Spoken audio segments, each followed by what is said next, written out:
رب اشرح لي صدري ويسر لي امري واحلل عقدۃ من لسانی یفقهوا قولی۔ اللہ تعالیٰ کا لاکھ لاکھ شکر ہے جس نے ہمیں انسان بنایا اور اس پوری کائنات میں انسان کو عزت بخش کر تمام مخلوقات پر اعلیٰ ترین درجہ عطا کیا۔ دنیا میں ہم بے شمار چیزیں دیکھتے ہیں، وہ تمام چیزیں انسان کی خدمت کے لیے بنی ہیں۔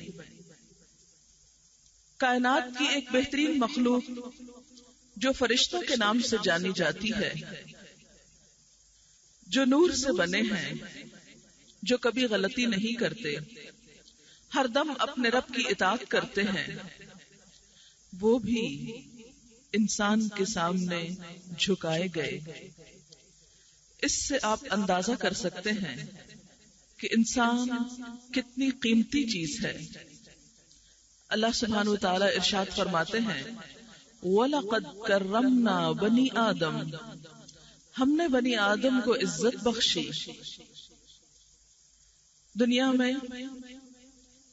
کچھ چیزیں ایسی ہیں کہ جن کو جہاں پیدا کیا گیا وہ وہیں پر کھڑی ہیں، ہزاروں سال سے ساکت و جامد۔ پہاڑ اس کی ایک علامت ہے، بے شمار ستارے اور سیارے مسلسل اپنے سفر پر رواں دواں ہیں، لیکن اپنی مرضی سے کچھ بھی نہیں کر سکتے۔ بے شمار درخت، پھول، پھل، پودے انسان کی غذا اور انسان کے لیے بطور حسن اور خوبصورت نظاروں کے پیدا کیے گئے، یہ سب بھی انسان کی خدمت کر رہے ہیں۔ زمین کے اندر بے شمار خزانے انسان کے لیے محفوظ کر دیے گئے، طرح طرح کے جانور جن میں سے کچھ انسان کی غذا ہیں اور کچھ انسان کی سواری کے کام آتے ہیں، یہ سب بھی انسان کی خدمت میں جھکے ہوئے ہیں۔ بے شمار خوبصورت پرندے جو اپنی چہچہاتی زبان کے ساتھ، اپنے طرح طرح کے نغموں کے ساتھ انسان کا دل بہلاتے ہیں اور اپنے خوبصورت پروں کے ساتھ انسان کے لیے بہترین نظارے کا سامان پیدا کرتے ہیں، یہ سب کچھ انسان کے لیے ہے۔ زمین سے آسمان تک اور زمین کے نیچے کئی تہوں میں بے شمار نعمتیں انسان کے لیے رکھی گئی، سب کچھ انسان کے لیے مسخر کیا گیا۔ ارشاد باری تعالی ہے سخر لکم ما فی السماوات وما فی الارض، اس نے تمہارے لیے مسخر کیا جو کچھ آسمانوں میں ہے اور جو کچھ زمین میں ہے۔ طرح طرح کی نعمتیں کچھ سامنے نظر آتی ہیں اور کچھ تو انسان کو نظر بھی نہیں آتی۔ ارشاد باری تعالی ہے وَإِن تَعُدُّوا نِعْمَةَ اللَّهِ لَا تُحْصُوهَا، اگر تم اللہ کی نعمتوں کو گننا چاہو تو گن نہیں سکتے، شمار کرنا چاہو تو شمار نہیں کر سکتے۔ ہمارے جسم کے اندر بے شمار قوتیں، ابھی تو انسان اپنے سیل کو بھی ڈسکور نہیں کر سکا۔ آپ لوگ جانتے ہیں کہ صرف ایک سیل پر جتنی تحقیق ہو چکی ہے، جتنی جینز کے اوپر تحقیق ہو چکی ہے، ابھی وہ بھی مکمل نہیں۔ انسان تو اپنے آپ کو بھی پہچانا نہیں، پوری طرح خود کو بھی جانا نہیں۔ ہماری آنکھ جو کچھ دیکھتی ہے، صرف ایک جھلک دیکھنے کے لیے ہماری آنکھ میں موجود 70 لاکھ سیلز کو کام کرنا پڑتا ہے، جب جا کر ہم ایک دفعہ دیکھنے کے قابل ہوتے ہیں۔ اسی طرح ہمارا سننا اللہ تعالیٰ کی قدرت کی نشانیوں میں سے ایک حیرت انگیز نشانی ہے۔ ایک لقمہ جو ہم کھاتے ہیں اس کے پیچھے بے شمار قوتیں انسان کی خدمت میں لگی ہوتی ہیں۔ زمین اپنے خزانے اگلتی ہے، بادل پانی برساتے ہیں، ہوائیں بادل اٹھاتی ہیں، سمندر بھاپ بن کے اڑتا ہے، یہ سب کچھ مل کر انسان کی خدمت کرتا ہے۔ سوال یہ پیدا ہوتا ہے کہ وہ انسان جس کو اتنا کچھ دے دیا گیا، پوری زمین اس کے لیے ایک دسترخوان بنا دی گئی، آکسیجن مفت میں اس کو فراہم کی گئی، مسلسل اس کو پروڈیوس کیا جا رہا ہے تاکہ انسان سہولت سے سانس لے سکے، انسان کے اندر طرح طرح کے جذبات، ان کی سیٹسفیکشن کا سامان اللہ نے کیا۔ سوال یہ پیدا ہوتا ہے کہ آخر یہ سب کچھ کیوں، کس لیے؟ ہم نے کیا کیا تھا؟ ہم نے اللہ تعالیٰ کو کیا دیا تھا؟ ہم نے اپنی آنکھوں کو لینے کے لیے آخر کیا خرچ کیا؟ یہ بولنے کی بے مثال قوت جو اللہ نے ہم کو دی، اس پر ہمارا کیا خرچ آیا؟ دنیا میں کئی انسان آپ نے ایسے دیکھے ہوں گے کہ جو نہایت خوبصورت شکل و صورت رکھنے کے باوجود بول نہیں سکتے، سن نہیں سکتے، دنیا بھر کی قوتیں اور دنیا بھر کی دولت ان کو بولنے کی صلاحیت نہیں دے سکتی، حالانکہ منہ کے اندر زبان بھی ہے اور کان کی شیپ بھی ہے، سب کچھ ہے، لیکن وہ صلاحیت نہیں ان آرگنز میں کہ وہ اپنا کام کر سکیں۔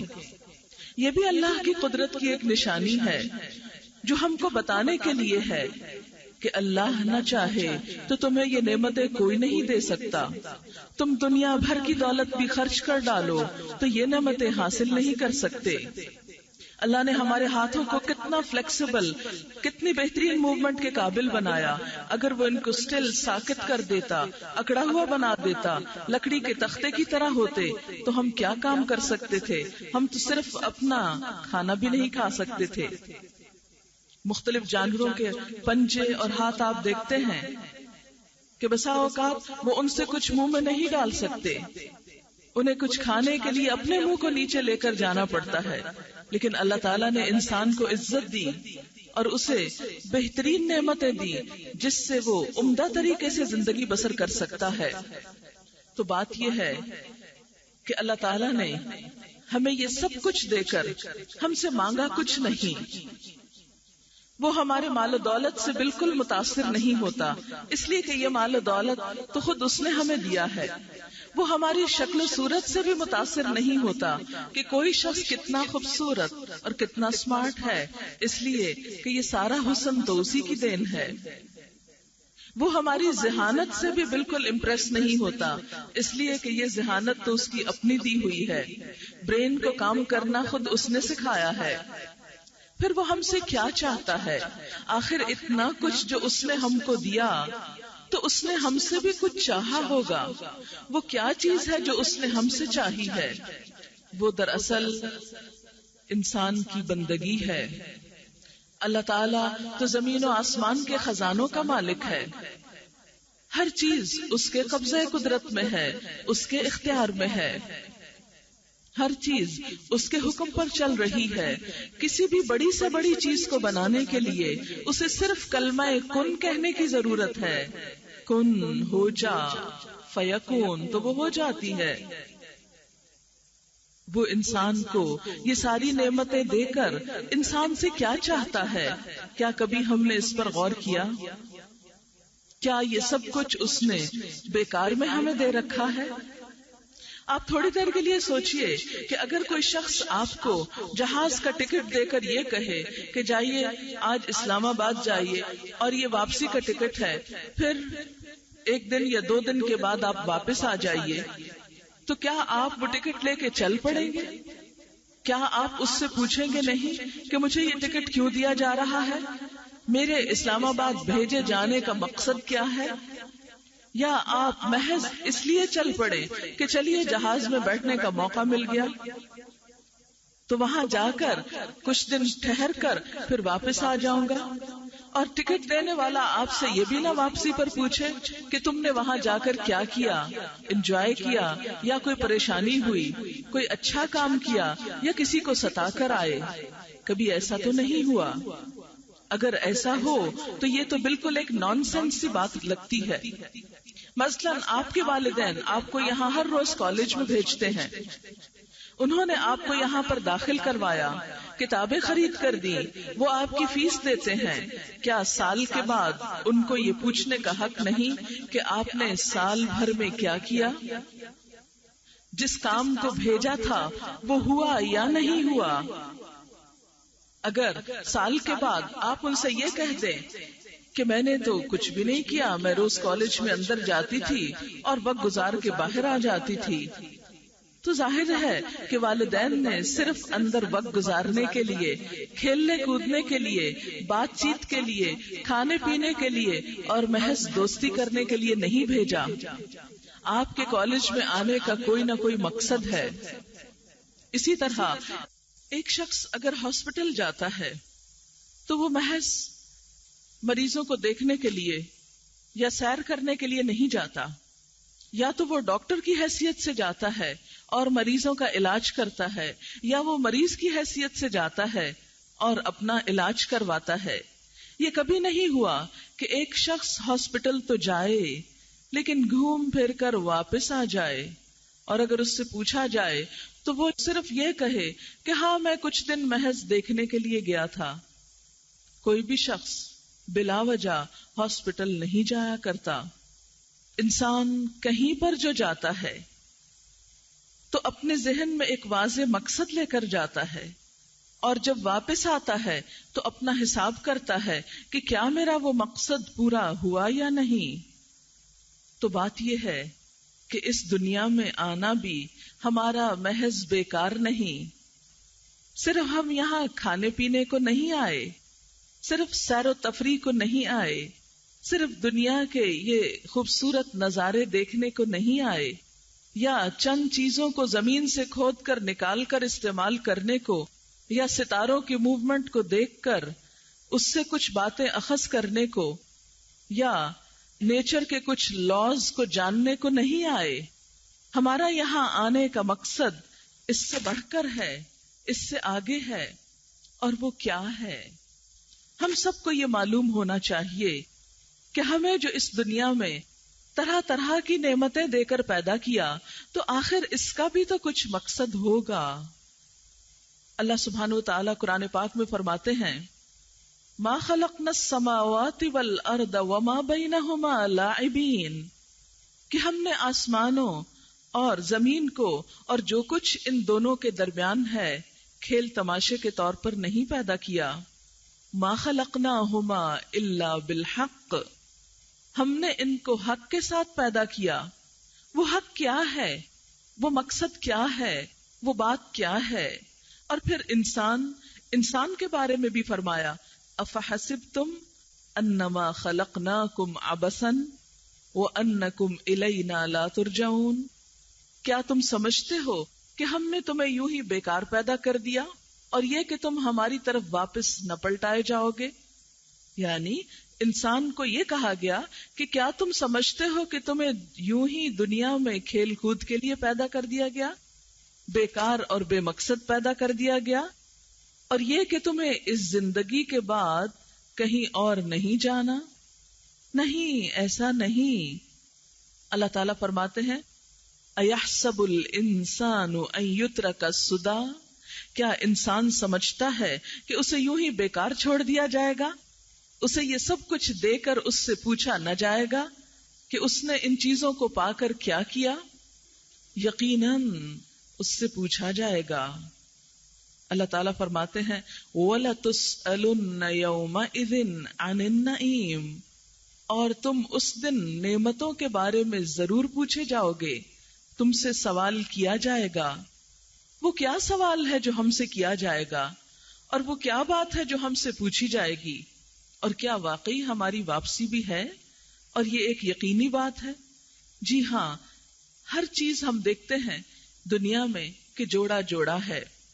اللہ تعالیٰ قرآن پاک میں فرماتے ہیں کہ ہر چیز کو ہم نے جوڑوں کی شکل میں پیدا کیا، جس طرح زمین اور آسمان، دن اور رات، سیاہ اور سفید، اسی طرح مرد اور عورت، حتیٰ کہ ان چیزوں میں بھی جوڑے پائے جاتے ہیں جن کو ہم جانتے نہیں۔ سورۃ یاسین تو آپ سب نے پڑھ رکھی ہوگی، اس میں آتا ہے سبحان الذی خلق الازواج کلھا مما تنبت الارض ومن انفسہم ومما لا یعلمون، پاک ہے وہ ذات جس نے ہر طرح کے جوڑے پیدا کیے، اس میں سے جو زمین اگاتی ہے، اور تمہارے نفسوں میں سے یعنی انسانوں کے بھی، اور ان چیزوں کے بھی جن کو تم جانتے نہیں ہو۔ صرف ایک ہی ذات تنہا ہے جس کا کوئی جوڑا نہیں، اور وہ اللہ کی ذات ہے۔ باقی ہر چیز اپنا پیئر رکھتی ہے۔ تو اس دنیا کا پیئر آخرت ہے، اس دنیا کا جوڑا آخرت ہے۔ دنیا ادھوری ہے جب تک آخرت کا تصور نہ ہو۔ بالکل اسی طرح جیسے اس کالج میں آپ آ کر امتحان نہ دیں تو آپ کا آنا بیکار ہے، ایسے ہی اللہ تعالیٰ نے اس دنیا میں ہم کو بھیج کر پھر ہمارا ایک امتحان رکھا، اور ہم سے سوال کیا جائے گا، اور وہ اس دنیا میں واپسی لازمی ہے۔ اللہ تعالیٰ نے انسان کے لیے ہر پیغمبر کے ذریعے بار بار یہ تعلیم بھیجی کہ دیکھو تمہیں بیکار بے مقصد نہیں بنایا گیا، تمہیں واپس آنا ہے، تم کو جواب دہی کرنی ہے، اپنے اعمال کے بارے میں بتانا ہے۔ تو وہ کون سے اعمال ہیں، وہ کون سے کام ہیں، وہ کیا چیز ہے جس کے بارے میں ہمیں جواب دینا ہے، اور وہ جواب کیا ہے؟ آئیے قرآن کی زبانی سنتے ہیں۔ سورۃ الملک 29ویں پارے کی ابتدا ہوتی ہے، تبارک الذی بیدہ الملک، بہت بابرکت ہے وہ جس کے ہاتھ میں کائنات کی بادشاہت ہے، وہو علی کل شیء قدیر، اور وہ ہر چیز پر پوری قدرت رکھتا ہے، طاقت رکھتا ہے۔ الذی خلق الموت والحیات، جس نے زندگی اور موت کو پیدا کیا۔ کیوں پیدا کیا؟ لیبلوکم، تاکہ وہ تم کو آزما کر دیکھے، تمہارا امتحان لے۔ کس بات کا امتحان؟ ایکم احسن عملا، کہ تم میں اچھے کام کرنے والا کون ہے۔ گویا ہم سب کا اس دنیا میں ایک امتحان لیا جا رہا ہے۔ اس دنیا میں ہم کو پیدا کر کے عقل والا، سننے والا، دیکھنے والا بنا کر، پھر اللہ تعالی طرح طرح کی نعمتیں ہم کو دے کر دیکھ یہ رہا ہے کہ میرا یہ بندہ اپنی عقل کو استعمال کرتے ہوئے پیغمبروں کی تعلیم کے مطابق زندگی بسر کرتا ہے یا نہیں، اس کا دنیا میں رہن سہن کیسا ہے۔ آپ کو معلوم ہے کہ انسان اس دنیا میں دراصل امتحان کے لیے ہے، جیسا کہ اسی آیت میں فرمایا گیا، لیبلوکم، تاکہ تمہارا امتحان لے، تم کو آزمائے۔ تو گویا ہم سب ایک امتحان میں ہیں، ہم سب کو دیکھا جا رہا ہے کہ ہم کیا کر رہے ہیں۔ کیا امتحان؟ ایکم احسن عملا، کہ تم میں اچھے کام کون کرتا ہے۔ گویا ہم سب کے بارے میں اللہ تعالیٰ دیکھ رہے ہیں کہ ہمارے کام کیسے ہیں۔ کام کیا چیز ہوتی ہے؟ کام اسلام میں 3 چیزوں سے مل کر بنتا ہے۔ نمبر 1 انسان کی سوچ، جسے نیت کا نام دیا گیا۔ نمبر 2 انسان کا قول یا بول، اور نمبر 3 انسان کا فعل یا ایکشن، اس کا پرسنل ایکشن اور اس کا انٹریکشن دوسرے انسانوں کے ساتھ، جسے حقوق العباد کہا گیا۔ ہمارا امتحان ان 3 چیزوں میں ہے۔ نمبر 1 ہماری نیتیں کیسی ہیں، ہماری سوچ کیسی ہے، کیونکہ حدیث پاک میں آتا ہے انما الاعمال بالنیات، سارے اعمال کا دار و مدار نیت پر ہوتا ہے۔ جتنی اچھی نیت ہوگی اتنا ہی اچھا صلہ ملے گا، خواہ عمل کم بھی ہو لیکن سوچ اچھی ہو، انسان کا باطن اچھا ہو، انسان کے اندر حسن ہو، تو وہ انسان کے عمل کو کہیں زیادہ خوبصورت بنا دیتا ہے۔ بالکل ایسے ہی جیسے اچھی زمین، زرخیز زمین، اگر اس میں کوئی معمولی سا پودا بھی لگایا جائے تو وہ خوب پھلتا پھولتا ہے، لیکن ایک بنجر زمین میں اعلیٰ سے اعلیٰ بیج بھی ڈالا جائے تو کوئی بہت عمدہ پیداوار نہیں ہوتی۔ بالکل اسی طرح جن لوگوں کے دل اچھے ہوتے ہیں، جن کی نیتیں اچھی ہوتی ہیں، جن کی سوچ خوبصورت ہوتی ہے، جو اعلیٰ ظرف ہوتے ہیں، ان کے تھوڑے تھوڑے عمل بھی، چھوٹے چھوٹے کام بھی اللہ کی نظر میں بہت پسندیدہ ہو جاتے ہیں۔ اچھی سوچ کے بعد انسان کے لیے دوسرا امتحان اس کی گفتگو میں ہے، اس کی بات میں ہے. لہذا انسان کے دائیں بائیں 2 فرشتے ہر وقت بیٹھے اس کے ایک ایک لفظ کو لکھ رہے ہیں. قرآن پاک میں آتا ہے وَإِن كُلُّ نَفْسٍ لَمَّا عَلَيْهَا حَافِظٌ، کوئی شخص ایسا نہیں جس پر کوئی نگران موجود نہ ہو. ایک اور جگہ پر فرمایا وَإِنَّ عَلَيْكُمْ لَحَافِظِينَ كِرَامًا كَاتِبِينَ، یقیناً تم پر حفاظت کرنے والے ہیں معزز کاتب، عزت والے فرشتے جو انسان کی ہر بات کو لکھ رہے ہیں. سورۃ قاف میں فرمایا کہ ما یلفظ من قول الا لدیہ رقیب عتید، کوئی لفظ جو انسان کی زبان سے نکلتا ہے تو ایک حاضر باش نگران فوراً اس کو لکھ لیتا ہے. ہم چھپ کر بات کریں، ہم مجلس میں بات کریں، ہم ساری دنیا کے سامنے بولیں، ہم کچھ بھی بولیں، اچھا بولیں یا برا بولیں یا کسی بھی زبان میں بولیں، یہ فرشتے ہر چیز لکھتے چلے جا رہے ہیں. قیامت کے دن انسان کا نامہ اعمال اس کے سامنے رکھ دیا جائے گا.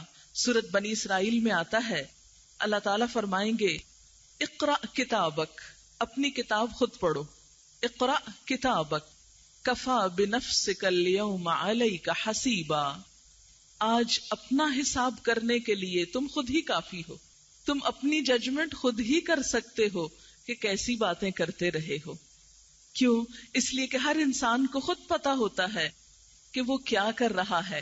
جھوٹ جب کوئی شخص بولتا ہے تو کسی اور کو پتا چلے یا نہ چلے، سب سے پہلی ججمنٹ انسان کے اپنے دل سے، ضمیر سے اٹھتی ہے کہ میں اس وقت درست بات نہیں کر رہا. اسی طرح انسان کسی کی بیک بائٹنگ کرتا ہے، کسی کے بارے میں سازشیں کرتا ہے، کسی کے لیے برے لفظ استعمال کرتا ہے، کسی کو گالی دیتا ہے. یہ سب کچھ انسان کو خود بھی پتا ہے کہ وہ کیا بول رہا ہے. اسی طرح جب کوئی شخص اچھے اخلاق سے اچھی بات کرتا ہے تو اس کو خود پتا ہے کہ وہ دل میں کتنا اطمینان پیدا کرتی ہے. حدیث پاک میں ہے الکلمۃ الطیبۃ صدقۃ، اچھی بات صدقہ ہے. صدقہ صرف مال کا نہیں ہوتا، اچھی گفتگو کا بھی ہوتا ہے. کسی سے اچھی طرح بات کرنا، اچھے اخلاق سے پیش آنا، اس کو اچھا مشورہ دینا، اس کو کسی بری بات سے روکنا، امر بالمعروف اور نہی عن المنکر، یہ بھی صدقہ ہے اور انسان کے حق میں نیکی لکھی جاتی ہے. لہذا ہمارے اعمال نامے کا پہلا حصہ جو چھپا ہوا ہے وہ سوچ ہے، اور دوسرا حصہ جو ہماری زبان سے ادا ہوتا ہے، ہمارا بول ہے. اس کی بنیاد بھی ہماری سوچ پر ہے. جیسا ہم سوچتے ہیں ویسا ہی بولتے ہیں. آپ دیکھیں، اگر آپ کسی کے بارے میں اچھا گمان رکھتے ہیں تو جب وہ شخص آپ کو ملتا ہے تو آپ بہت خوش ہو کر ملتے ہیں، بہت اچھی طرح بات کرتے ہیں. لیکن اگر آپ کے دل میں کسی کے لیے بدگمانی ہے، سوچ اچھی نہیں، تو خواہ وہ شخص کتنا ہی اچھا ہو، آپ ضرور اس کے بارے میں ایک نیگیٹو فیلنگ رکھیں گے اور آپ کی گفتگو میں وہ جھلک جائے گی. اگر سامنے نہیں جھلکے گی تو جب وہ اٹھ کر جائے گا تو فوراً ہی آپ اس کے لیے کوئی نیگیٹو ریمارکس دینے لگیں گے. یہ کیوں ہوا؟ یہ نیگیٹو بات کیوں منہ سے نکلی؟ اس لیے کہ دل میں فیلنگ نیگیٹو تھی. تو انسان جیسے سوچتا ہے ویسے ہی بولتا ہے، اور جو چیز بار بار بولتا ہے وہ اس کے اپنے کان پھر سنتے ہیں، اور سن کر وہ سب کچھ پھر دل میں جا بیٹھتا ہے اور پختہ ہو جاتا ہے، اور پھر دل میں جو کچھ آتا ہے پورے جسم پر پھیل جاتا ہے. آپ کو معلوم ہے نا کہ نبی پاک صلی اللہ علیہ وسلم نے فرمایا کہ خبردار، جسم میں ایک ٹکڑا ہے، اگر یہ بگڑ جائے تو سارا جسم بگڑ جاتا ہے. اذا فسدت فسد الجسد کلہ واذا صلحت صلح الجسد کلہ، اگر یہ بگڑ گیا سب کچھ بگڑ گیا، یہ اچھا ہو گیا سب کچھ اچھا ہو گیا. لہذا جب ہمارے دل میں خیالات اچھے ہوں گے تو ہمارے اعمال بھی اچھے ہوں گے، اور اگر دل کے خیالات برے ہوں گے تو خود بخود عمل بھی برا ہوتا چلا جائے گا. ویسے بھی آپ کو معلوم ہے کہ ہارٹ ہی سارے جسم میں خون کی سپلائی کرتا ہے، اور جہاں خون نہیں جسم میں، وہ تو جسم ویسے ہی مردہ ہو جاتا ہے، شل ہو جاتا ہے. بلڈ سرکولیشن کے نہ ہونے کی وجہ سے ہم کچھ بھی کرنے کے قابل نہیں رہتے. اس لیے آپ دیکھیں کہ جیسا ہم سوچیں گے ویسا بولیں گے، جو کچھ بولیں گے وہی ہمارا عمل ہوگا، ویسا ہی ری ایکشن ہوگا. اور کچھ عمل ہمارے ذاتی ہوتے ہیں، ان میں بھی کچھ اچھے کچھ برے. ان ذاتی اعمال میں کچھ عبادتیں ہوتی ہیں، جس طرح اللہ کا ذکر ہے، جس طرح اللہ کی عبادت میں نماز ہے، حج ہے، اسی طرح روزہ ہے کہ انسان اپنے نفس کو کھانے پینے اور بری چیزوں سے روک کر رکھتا ہے، اسی طرح زکوٰۃ ہے کہ اپنے پرسنل مال میں سے وہ کچھ اللہ کی خوشی کے لیے مقرر اماؤنٹ خرچ کرتا ہے. یہ سب انسان کے اپنے پرسنل عمل ہیں. لیکن عمل کا دوسرا اہم ترین حصہ معاملات کا ہے. معاملہ، ایک دوسرے کے ساتھ عمل کرنا، انٹریکشن، یہ حقوق العباد ہیں. انسان کا پرسنل عمل اگر کچھ کم بیش بھی ہو گیا تو معافی ہو سکتی ہے، لیکن اگر انسانوں سے تعلقات خراب ہو گئے تو جب تک انسان معاف نہیں کریں گے اللہ تعالیٰ معاف نہیں کریں گے. آج ہم سب کی مشکل یہ ہے کہ ہمارے انسانی تعلقات بگڑ چکے ہیں. انسان کا دشمن بنتا جا رہا ہے. شوہر بیوی کے درمیان دیکھیے، والدین اولاد کے درمیان دیکھیے، بہن بھائیوں کے درمیان دیکھیے، کلیگز کے درمیان دیکھیے، اکٹھے رہنے والوں کے درمیان دیکھیے، ہر جگہ کچھ نہ کچھ تلخیاں، کچھ نہ کچھ نیگیٹو فیلنگز، کچھ نہ کچھ ایک دوسرے کے لیے غلط رویے، یہ ہمارے معاشرے میں بہت عام ہوتے چلے جا رہے ہیں. ہماری آبادی کا ایک بہت بڑا حصہ ان پڑھ ہے، وہ جانتے ہی نہیں، وہ علم سے محروم ہیں. آلموسٹ 70% ہماری آبادی کا حصہ، آدھے سے بھی زیادہ علم سے محروم. ان کو تو اچھائی برائی کے پیمانے بھی زیادہ معلوم نہیں. وہاں کس قدر آپس میں جھگڑے، فساد اور ایک دوسرے کے ساتھ برا سلوک ہے، تو ان اندھیروں کا تو ہم اندازہ کر ہی سکتے ہیں. لیکن افسوس کہ بسا اوقات ہمارے پڑھے لکھے طبقے میں بھی بعض اوقات ایسی چیزیں پائی جاتی ہیں جو ہمارے تعلقات کی خرابی کا سبب بنتی ہیں. آپ دیکھیے کہ نبی صلی اللہ علیہ وسلم دنیا میں کیوں تشریف لائے. آپ نے فرمایا میں اس لیے آیا ہوں کہ اچھے اخلاق کو مکمل کر دوں. انما بعثت لاتمم مکارم الاخلاق. یہی وجہ ہے کہ آپ صلی اللہ علیہ وسلم کا چہرہ ہر وقت مسکراتا ہوتا. آپ کی زبان سے کبھی کسی نے گالی نہیں سنی، آپ نے کبھی کسی کو تانا نہیں دیا، آپ کی زبان سے کبھی شدید غصے میں بھی ناحق لفظ نہیں نکلا. لیکن آج ہم آپ ہی کی امت ہیں، آپ ہی کے دین کی بات کرتے ہیں، لیکن ہمارے اندر یہ اخلاق کیوں نہیں رہا؟ ہم اچھی طرح ایک دوسرے سے بات کیوں نہیں کر سکتے؟ آپ صلی اللہ علیہ وسلم نے فرمایا کہ خدا کی قسم تم اس وقت تک جنت میں نہیں جا سکتے جب تک مومن نہ ہو. تم مومن نہیں بن سکتے جب تک کہ تم آپس میں محبت نہ کرو.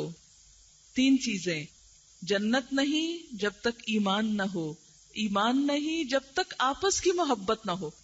ہمارے ہاں ایمان کی ڈیفینیشن بس وہ لگی بندھی رٹی رٹائی کیا ہے، آمنت باللہ و ملائکتہ و کتبہ و رسلہ والیوم الآخر، ایمان مفصل اور مجمل، بس یہی ہم اسلامیات کی کتابوں میں رٹ لیتے ہیں. لیکن اس سے آگے بڑھ کر ایمان کے تقاضے کیا ہیں، ایمان کا دائرہ کار کیا ہے، وہ ہم کبھی نہیں سوچتے. لیکن آپ صلی اللہ علیہ وسلم نے ایمان کا تعلق اخلاق سے بھی بتایا. کوئی خطبہ کم ہی ہوتا کہ جس میں آپ یہ نہ فرماتے کہ لا ایمان لمن لا امانت لہ ولا دین لمن لا عہد لہ. اس شخص کا تو ایمان ہی نہیں جس کے اندر امانت نہیں، اس شخص کا تو دین ہی نہیں جس کے اندر وعدے کی پابندی نہیں. آپ خود سوچئے، یہ تو منافق کی صفات ہوتی ہیں. لیکن آج کتنے افسوس سے یہ بات کہنی پڑتی ہے کہ ہم مسلمان ہوتے ہوئے ان اعلیٰ اخلاقی اقدار سے محروم ہو گئے. ہمارے لیے ترقی کی راہ اور آگے بڑھنے کی راہ اسی میں ہے کہ ہم سب سے پہلے اپنے اخلاق کو سنواریں. اور اخلاق اسی وقت سنور سکتا ہے جب ایمان مضبوط ہو، کیونکہ ایمان بیج ہے اور اخلاق پھول ہیں. اس وقت میرے سامنے یہ جو پھول رکھے ہوئے ہیں یہ اسی شکل میں نہیں زمین میں لگا تھا اور اس پودے کے نیچے زمین کے اندر ایک بیج تھا. بالکل ہماری زندگی میں اخلاق پھولوں کی طرح ہے جو اپنی ایک خوشبو رکھتا ہے، اپنا ایک حسن رکھتا ہے. یہ حسن اور یہ پھول صرف ٹیمپریریلی آرٹیفیشل طریقے سے اوپر نہیں لگائے جا سکتے. اس کا ڈیپ روٹڈ ہونا ضروری ہے، اور وہ کیا ہے کہ ہمارے دلوں کے اندر اللہ کی محبت ہو. جب اللہ کی محبت آئے گی تو اس کی مخلوق کی محبت بھی آئے گی، اور جب اس کی مخلوق کی محبت ہوگی تو ان سے اخلاق بھی ہمارا اچھا ہوگا. جب اخلاق اچھا ہوگا تو ایمان مکمل ہو جائے گا. یہ پورا ایک سرکل ہے جو بیچ میں سے کہیں سے نہیں ٹوٹتا. اسلام ایک مکمل دین ہے. آپ بار بار کتابوں میں پڑھتے ہیں کہ اسلام ایک مکمل دین ہے، اور یہ مکمل دین اسی وقت ہوتا ہے جب اس کے سارے تقاضے پورے کیے جائیں، جب دل میں ایمان ہو، جب انسان کا اخلاق اچھا ہو، اور جب اس کے طرز زندگی میں وہ چیزیں ہوں جو نبی صلی اللہ علیہ وسلم لے کر آئے. ہم سب سے کہا گیا کہ آپ صلی اللہ علیہ وسلم تم سب کے لیے خوبصورت نمونہ ہیں، کہ لقد کان لکم فی رسول اللہ اسوۃ حسنہ. اللہ کے رسول صلی اللہ علیہ وسلم کی زندگی تمہارے لیے خوبصورت نمونہ ہے. لیکن آج ہم مسلمان ہوتے ہوئے اپنی زندگی کا اگر جائزہ لیں تو کتنی چیزیں ایسی ہیں کہ جو آپ کے اخلاق کے مطابق ہیں. کیا ہم اس معیار پر پورے اترتے ہیں؟ اگر اس اخلاق کے حامل نہیں ہم، تو پھر قیامت کے دن آپ کے ساتھ کیسے رہ سکیں گے؟ حوض کوثر پر آپ سے ملاقات کیسے ہوگی؟ آپ شفاعت کیسے کریں گے؟ آپ کے ساتھ جنت میں کیسے رہ سکیں گے؟ آپ کے قریب آپ کے قدموں میں جانے کی سعادت کیسے ملے گی اگر آپ والا لایا ہوا دین ہی نہیں اپنایا، آپ کا اخلاق ہی نہیں لیا، اور آپ جس مقصد کے لیے دنیا میں آئے اس مشن کو پورا ہی نہیں کیا؟ تو بحیثیت امت مسلمہ ہم سب کا فرض بنتا ہے کہ ہم اپنی زندگی کی وہ خوبصورت مثال قائم کریں کہ جس سے ہمارا رب راضی ہو جائے، اور ہمارے لیے بھی وہی سرٹیفکیٹ جاری ہو جو صحابہ کرام کے لیے قرآن پاک میں جاری ہوا. کیا؟ رضی اللہ عنہم ورضوا عنہ. اللہ ان سے راضی ہو گیا اور وہ اللہ سے راضی ہو گئے. آج ہم سب کو اپنا اپنا جائزہ لینا چاہیے کہ کیا ہم اس مرحلے کی تکمیل کے لیے اپنے قدم اٹھانے کو تیار ہیں؟ آپ دیکھیے کہ ہم سب کی اصل منزل جنت ہے. دنیا میں ہم چند سال کے لیے آئے ہیں، بالکل ایسے ہی جیسے اس کالج میں آپ چند سال کے لیے ہیں، کوئی 2 سال کے لیے، کوئی 4 سال کے لیے. یہ آپ کا گھر نہیں. اگرچہ تعلیمی ادارے انسان کے گھر ہی کی طرح ہوتے ہیں، لیکن آپ کا فیوچر یہ نہیں، یہ تو آپ کی تیاری کا ایک مرحلہ ہے.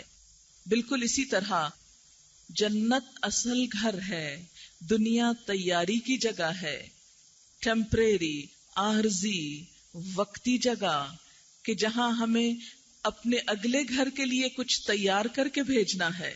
ہم سب سوچیں کہ ہم اپنے لیے کیا تیار کر رہے ہیں.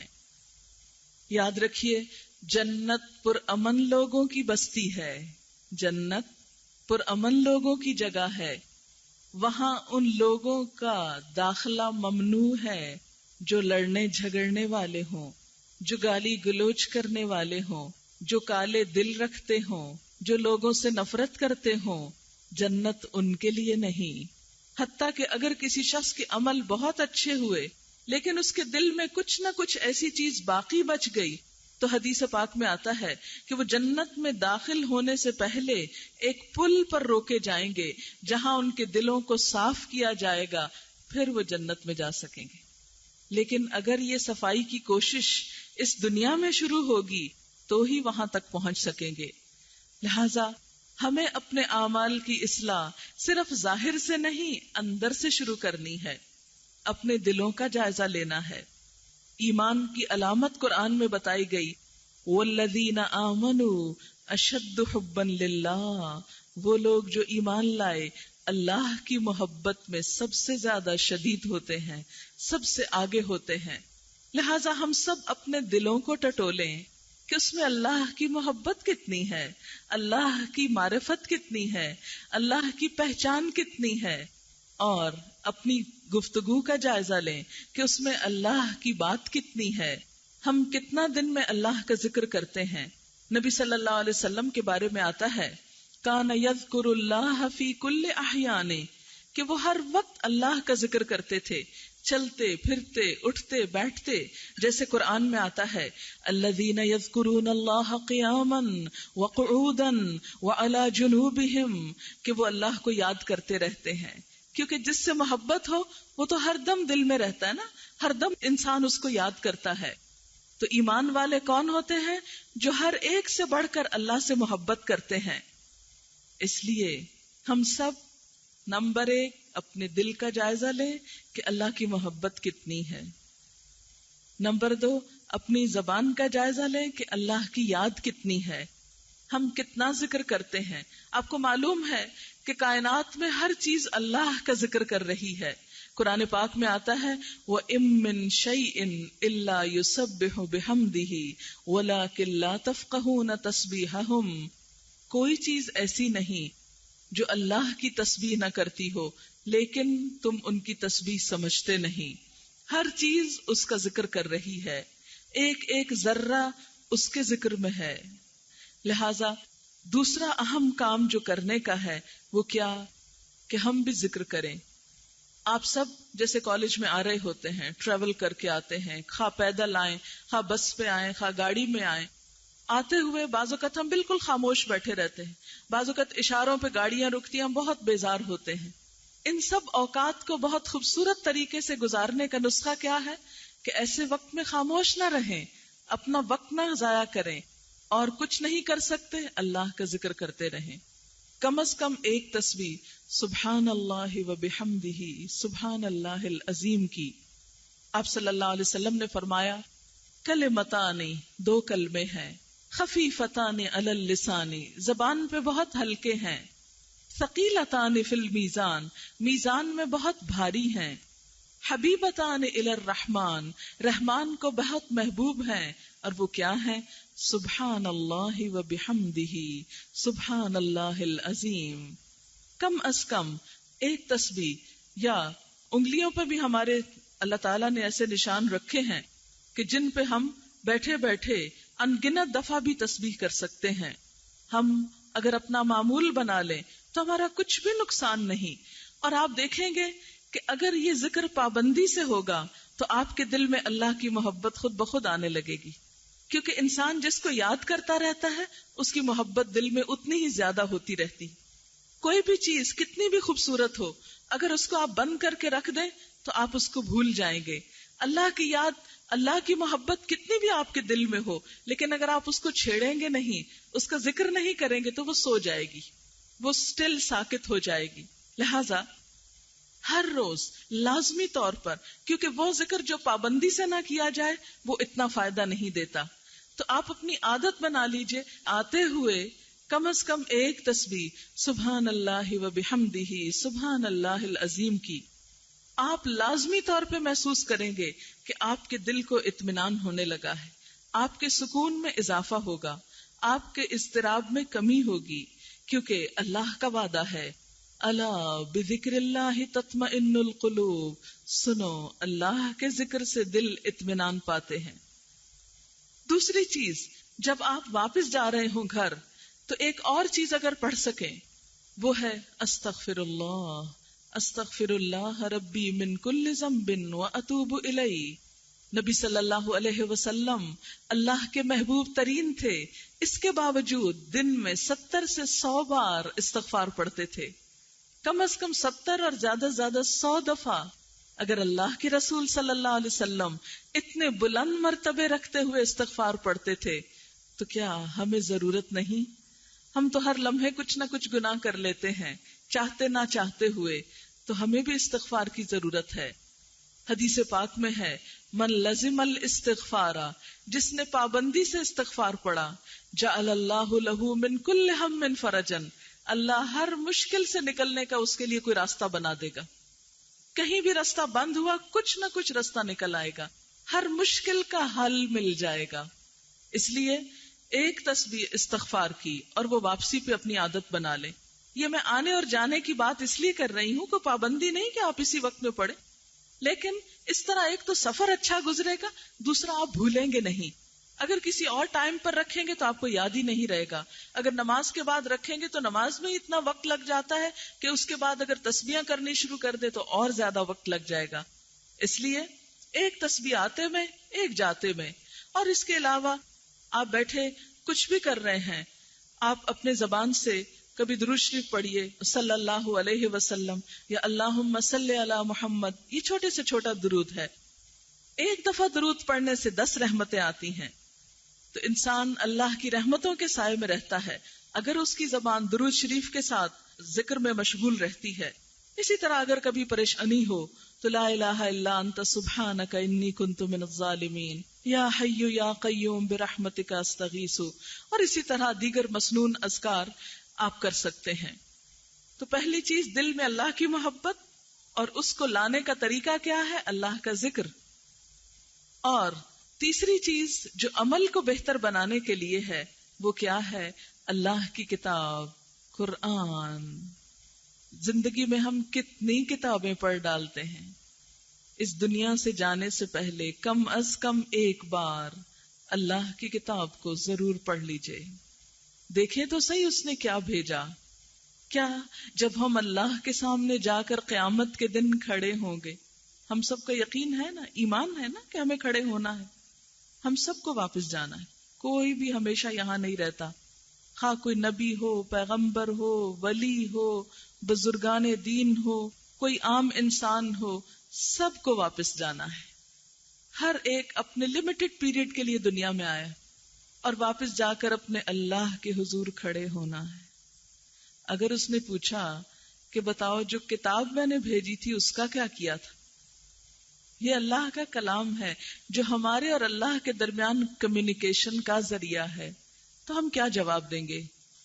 اس لیے آپ سب پڑھے لکھے لوگ ہیں، زندگی میں ایک دفعہ کم از کم پورا قرآن سمجھ کر ضرور پڑھ لیجئے، اور اس کے لیے کوئی بھی طریقہ ہو سکتا ہے، صبح کا کچھ وقت یا رات کا کچھ وقت یا دن کا کچھ وقت۔ دیکھیں 24 گھنٹوں میں کیا چند منٹ ہم اللہ کی کتاب کے لیے نہیں رکھ سکتے ہیں؟ میں بھی جب آپ ہی کی ایج میں تھی، کالج میں تھی، اسی وقت میں نے فرسٹ ٹائم پوری تفسیر پڑھی تھی۔ میں ہر روز کالج سے واپس جانے کے بعد، کالج کا پڑھنے کے بعد کم از کم آدھا گھنٹہ ضرور تفسیر پڑھتی، اور اس تفسیر کے پڑھنے کا اتنا فائدہ ہوا کہ اللہ کی بہت محبت دل میں آئی۔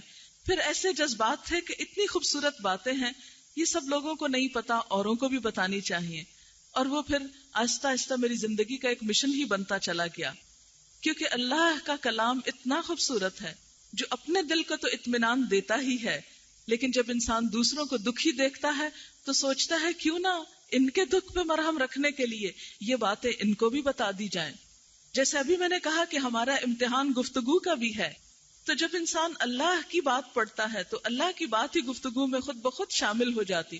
ضروری نہیں کہ آپ آیتیں کوٹ کریں اور بہت بڑے لیکچرز دیں اور بہت بڑی بڑی اسکالرلی باتیں کریں، نہیں، بہت سمپل انداز میں کوئی چھوٹی سی اچھی بات کسی کو سنا کر اس کا دل خوش کر دیں، یہی آپ کے لیے ایک بہت بڑا صدقہ ہو جائے گا۔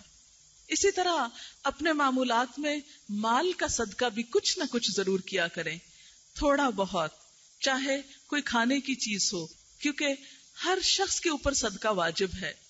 ذکر بھی اگرچہ صدقے کی جگہ لیتا ہے، لیکن صدقہ بلاؤں کو ٹالتا ہے، آفات کو دور کرتا ہے، دل میں نرمی پیدا کرتا ہے۔